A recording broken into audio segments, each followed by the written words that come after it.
না, আমাদের বাড়িতে ওই আমার মেয়ে বোনের টাকা ছিল, ওর হচ্ছে ওই ফিক্সড করে রাখবো বলে টাকা রাখছিল। আজকে হচ্ছে রাখার ব্যাস, তো রাত্রে বলে সেই টাকাটা চুরি হয়েছে।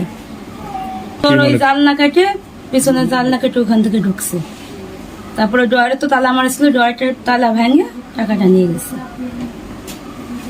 টেবিলি এই আমার স্ত্রী এর মধ্যে 3 লাখ টাকা চাইছিল আমার মায়ের টাকা। আজকে বৃহস্পতিবার দিন, আজকে ওরা বৃষ্টি অনলাইন করে করছে কয়েকদিন আগে, আজকে থবে সেই টাকা আজকে রাত্রি এই গ্রিল কাটিয়া এই আমার স্ত্রী এই পাঞ্জাবির মধ্যে বাঁধাইয়া এই টাকা এই ড্রেসিং টেবিলের মধ্যে রাখেছিল।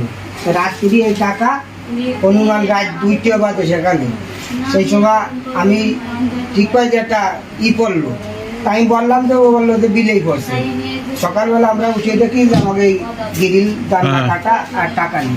না আর কিছু ভাঙি না, এদিন আছে। আর এই যে কাপড় চুপড় এখানে সব বিছানো, ওই যে ওই আলমারির কাপড় চুপড় সব এখানে বিছানো ছিল, কাপড় চুপড় সব বিছাইছে।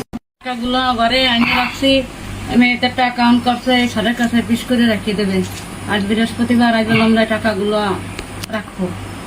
রাতের বেলা 3টের দিকে টাকাগুলো নিয়ে গেছে চলে জানলা কেটে। একটা পর্যন্ত আমরা সাজাচ্ছিলাম, পরে তারপর তো আমরা ঘুমাইছি। একটা বিড়াল বলছিল লাভ দিয়ে, তখন আমার বলছিল কি ওদের নড়াচড়া করে দাও, তখন আমি বলছি কি একটা বিড়াল পড়ছে লাভ দিয়ে। তারপর আমি আর উঠে দেখিনি, আমার বলছিল যে উঠে দেখো যেন কি পড়তেছে, ভাঙ্গে কি, কিন্তু আমি আর উঠিনি।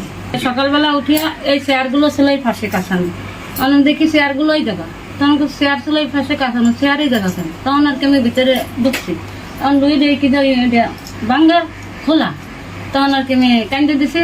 উনি এসে বলছে কি হয়েছে কি হয়েছে, শেষে আমি বলছি যে আমার টাকা নিয়ে গেছে, জায়গা টাকা ছিল। উনি বলছি যে টাকা ছিল ঘরে, এই জায়গা রাখছো, আমার কম নাই কেন। টাকাগুলো ছিল ওই ফাঁসে, ওই ধরে জানলাটা নষ্ট বলে আমি এই ফাঁসে আনিয়ে রাখছি। 3 বান্ডেল ছিল 2 লাখ।